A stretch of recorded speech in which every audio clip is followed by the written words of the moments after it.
आज resurrection day मना रहे हैं, यीशु मसीह के पुनरुत्थान का जय हम मना रहे हैं। पर अपन थोड़ा सा विल गो बैक, थोड़ा हम पीछे जाएंगे। जो शुरुआत की कहानी ना, यीशु मसीह के जन्म के बारे में हम देखेंगे। यीशु मसीह का जन्म क्यों हुआ? उद्धारासाठी, साल्वेशन ना, उद्धारासाठी, साल्वेशन के लिए यीशु मसीह का जन्म हुआ। और किससे उद्धार चाहिए था? तो पापों से। स्टोरीची सुरुवात कुठे झाली? एदेन बागेमध्ये पिता परमेश्वर ने मनुष्य को बनाया सहभागिता के लिए, फिर उसने पाप किया, फिर उद्धार के लिए यीशु मसीह का जन्म हुआ।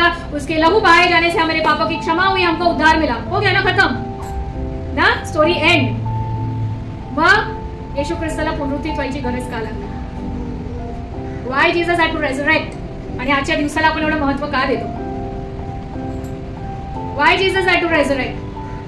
The story could have ended, right? The story of Jesus, यीशु का जन्म क्यों हुआ? तो उद्धार देने के लिए, उसके लहू बहाए जाने से और उसके मरने के द्वारा मेन जो पर्पस था परमेश्वर का, पिता परमेश्वर का, वो क्या था? मनुष्य को सहभागिता के लिए उसने बनाया ना। पाप के वजह से सर्वांनी पाप केले, ते देवाच्या गौरवाला अंतरले, ते अंतर आला। येशूच्या मृत्यूच्या द्वारे तो पडदा फाटला आणि तो अंतर नाहीसा झाला। Now we have the direct access, तो वो योजना पूर्ण हुई ना। Then why Jesus had to resurrect? त्याच्या मृत्यूवरतीच ती कहाणी संपायला हवी होती ना, बरोबर की नाही? एवढाच आपण विचार केला तर बरोबर आहे ना। Then why he had to resurrect is, अजून एक गोष्ट एदेनच्या बागेत झाली, जे पिता परमेश्वराच्या इनिशियल योजनामध्ये नव्हतं। It was not in the gods initial plan. काय होतं ती गोष्ट? पाप तर नव्हतंच, परंतु अजून एक गोष्ट देवाच्या योजनेमध्ये नव्हती। ती आहे, आज येशू ख्रिस्ताने कशावरती विजय मिळवला? मृत्यूवरती। मृत्यू पिता परमेश्वराच्या योजनेमध्ये होती का? ज्या वेळेस पिता परमेश्वराने मानवाला घडवलं, त्या एदेन बागेमध्ये ठेवलं, त्यांनी त्याच्या मरणाची योजना केली होती का? नाही। ती सहभागिता कशासाठी होती? अनंत काळासाठी होती ना।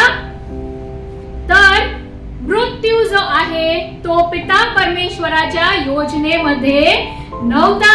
देवाने, पिता परमेश्वराने मानवाला मरण्यासाठी घडवलं नव्हतं। आणि मृत्यू कशामुळे आला? पापामुळे आला ना।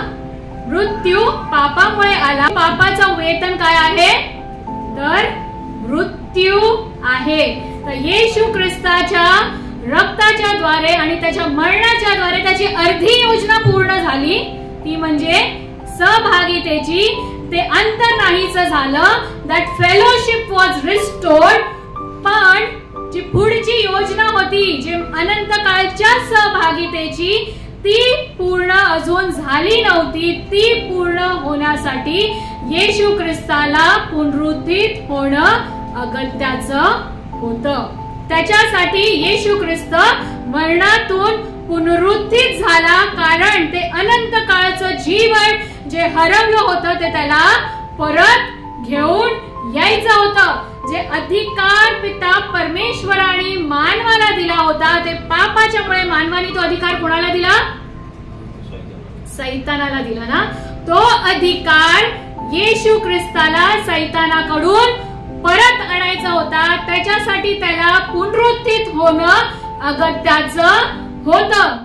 मृत्यू पित्याच्या योजनेमध्ये नव्हतं, परंतु मनुष्याच्या पापामुळे जो आहे तो मृत्यू आला मानवावरती। त्या मृत्यूवरती विजय मिळवायचा होता। आणि जो अधिकार परमेश्वराने मानवाला दिला आणि मानवाने पापाच्यामुळे तो अधिकार हरवून सैतानाला दिला, तो सैतानापासून तो अधिकार परत घेण्यासाठी काय गरज होती? तर येशू ख्रिस्ताला पुनरुत्थित होणं गरजेचं होतं। प्रकटीकरणाचं पुस्तक 1:18, मरणाच्या आणि अधोलोकाच्या किल्ले आता कुणाकडे आहे?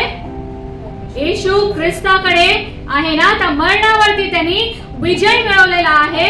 आणि तो अधिकार जो मनुष्याने गमावला होता, तो अधिकार येशू ख्रिस्ताने त्याच्या पुनरुत्थानाच्या द्वारे काय केलेला आहे? तर परत मिळालेला आहे।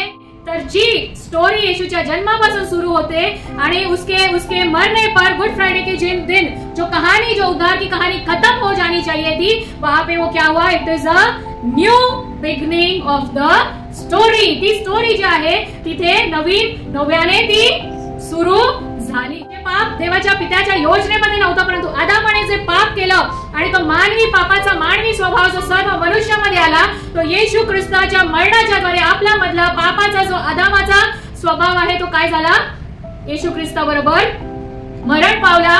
आणि येशू ख्रिस्ताच्या पुनरुत्थानाच्या द्वारे आपण काय झालेलो आहोत, तर we are born again in Christ as a new creation. नवीन सृष्टी, नवीन स्टोरी या ठिकाणी येशूच्या पुनरुत्थानाच्या द्वारे सुरू झालेली आहे. आपल्यामधला जो पापाचा आदामाचा स्वभाव होता तो येशू ख्रिस्ताबरोबर त्या क्रूसावरती टांगला गेला, गाडला गेला. आणि ज्यावेळेस येशू ख्रिस्त पुनरुत्थित झाला, येशू ख्रिस्ताच्या पुनरुत्थानाच्या द्वारे विद दैट पावर ऑफ रेजरेक्शन, उस पुनरुत्थान के सामर्थ्य के साथ हम क्या हुए हैं, नई सृष्टि हो गए हैं. We are born again. Yeshu Masih ने केवल मृत्यु के ऊपर विजय नहीं पाया, परंतु उसने वो अधिकार शैतान से वापस लिया आणि आपल्याला काय केलं आहे, त्यांनी अनंत काळच्या जीवनाची खात्री दिलेली आहे. त्याच्यामुळे त्याचं पुनरुत्थित होणं हे अगत्याचं होतं. पहिले कोरिंथीकरास पत्र 15:55 ते 57. त्या पापाची नांगी त्यांनी मोडली आणि त्या मृत्यूवरती त्यांनी जय मिळवला. मरणाची नांगी त्याच्या पुनरुत्थानाच्या द्वारे येशू ख्रिस्ताने काय केलं आहे, मोडली आहे. आणि ते पापाचं बळ त्यांनी नाहीसं केलं आहे त्याच्या पुनरुत्थानाच्या दिवशी ना. आणि त्याच्यासाठी त्याच्या नावाला स्तुती असो.